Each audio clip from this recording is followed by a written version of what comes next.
So to be honest, taking geography was not a very calculated decision. I had heard it is a scientific subject and I had to take something, I went ahead with it. And in my first attempt, geography was the reason to some extent I was not selected. I only scored 245 marks, but I still reached the interview stage. This time around, I had extensive revision of paper one, made notes out of it over the entire year, and kept on revising them since I was weak in that aspect.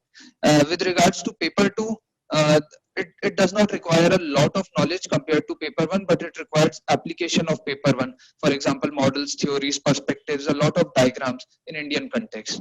But there is no substitute to hard work and grit in paper one. Now, in your case, Darpan, I read that you have taken medical science because you are a doctor.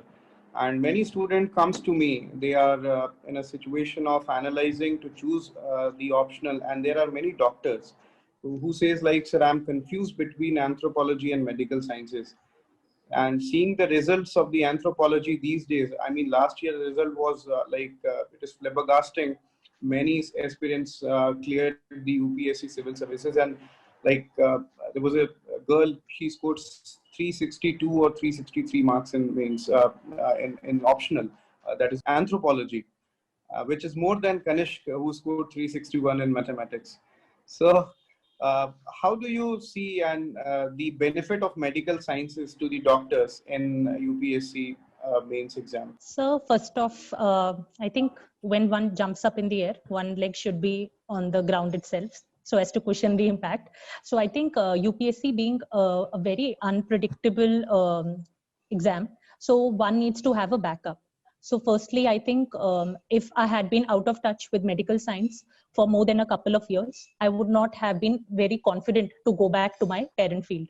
So this was one of the reasons. Secondly, my degree is of 5.5 years. So one thing which I've already studied for 5.5 years, both hard knowledge and my clinical skills. So I was more confident with medical science than starting an optional subject entirely from scratch, because I already had a very solid foundation of medical science.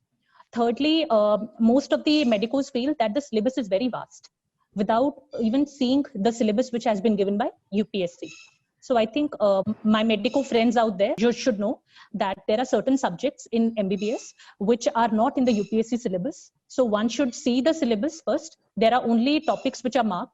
And according to my best knowledge, UPSC has never diverted away from those topics which are mentioned in the syllabus. So see the syllabus, judge your skills, and then one should take the decision according to one's own call, not according to what are the speculations around.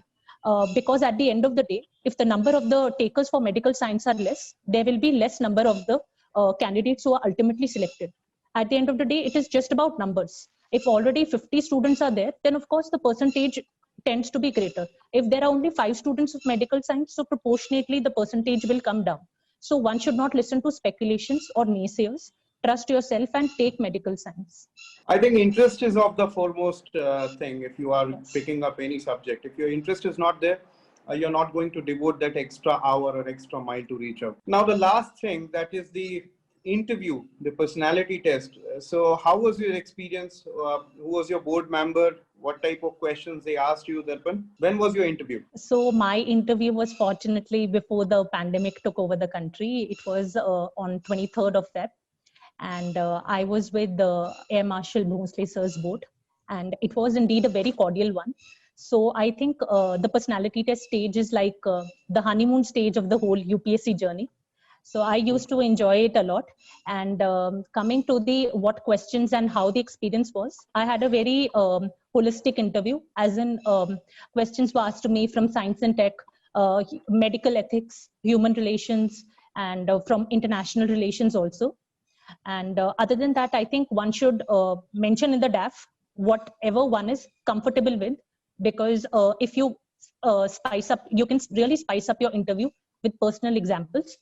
Like you cannot lead the interview, but if there is something which really pikes his or her interest, then you will get brownie points because you'll be able to explain it better. So for example, in my case, I was working with an NGO. So we talked, which is related to women. So we talked a lot on women empowerment, equity, and I was able to give very superb examples, which I think would have really increased the marks of my PT this time.